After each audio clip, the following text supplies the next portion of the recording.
Yo mga kabonsai, welcome sa aking YouTube channel. Sa video ito, samahan nyo akong mag-hunt ng bayabas.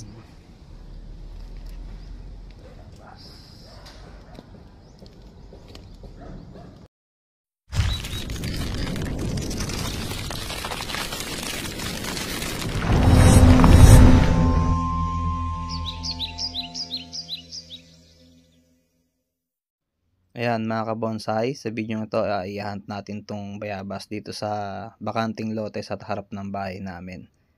Bali, tatayuan na kasi ito ng establishments, kaya bago pa masayang i-hunt na natin. Ayan. Okay, linisin natin yung paligid ng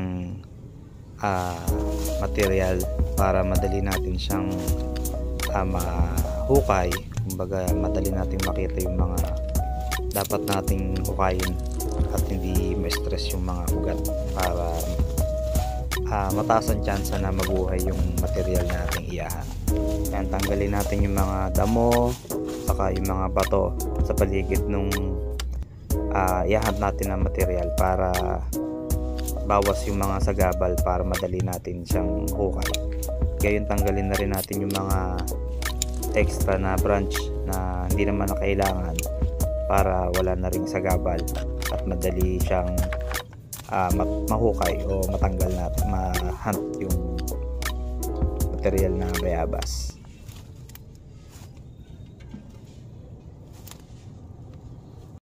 Sabi ng iba nating mga kabonsai, sabi ng iba ang materialis daw na bayabas ay maselang. Dapat daw pag hinahunt kailangan makuha mo yung root ball. Sa experience ko naman, sa akin basta makuha mo lang yung ugat ng maayos saka hindi siya ganun ka-stress, mataas pa rin naman ang tsansa na mabuhay. At saka depende rin po sa pagtatanim nito, dapat talaga yung stable at saka maganda rin yung drainage ng paglalagyan mo para mataas yung tsansa na mabuhay yung ating materialis na bayabas. Ang bayabas magandang materialis yan lalo pagka namumunga na. Itong hinahunt ko, maganda, meron na siyang mga first branch, second branch, tapos malaman, tingnan natin kung ano magiging development nito, kung mabubuhay natin. Ayan. Saka dagdag ko lang din na sabi ng iba, maganda raw haluan daw ng matabang lupa o kaya yung mga loam soil yung pagtataniman nating lupa ng bayabas. Sa tingin ko naman, hindi naman din kailangan.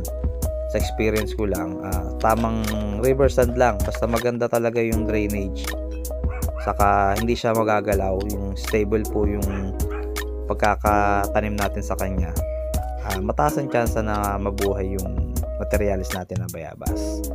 Yun po, dagdag kaalaman lang po para sa akin.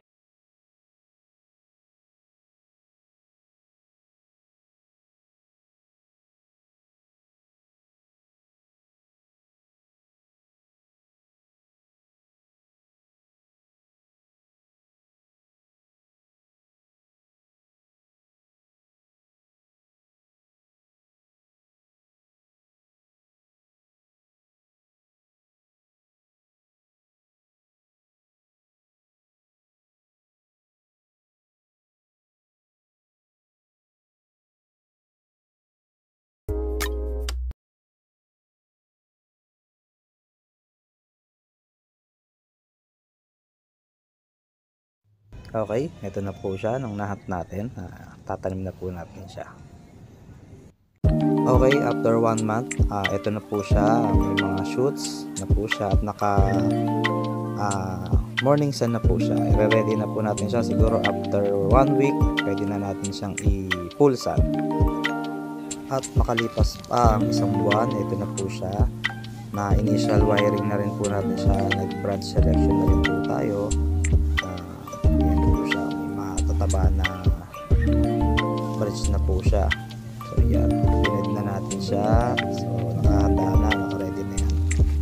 para susunod naman pwede na tayong mag-repot. Okay, salamat. Paki-follow, like, and subscribe na lang din po para sa mga susunod na updates and bagong video tungkol sa ating mga bonsai. Salamat. God bless.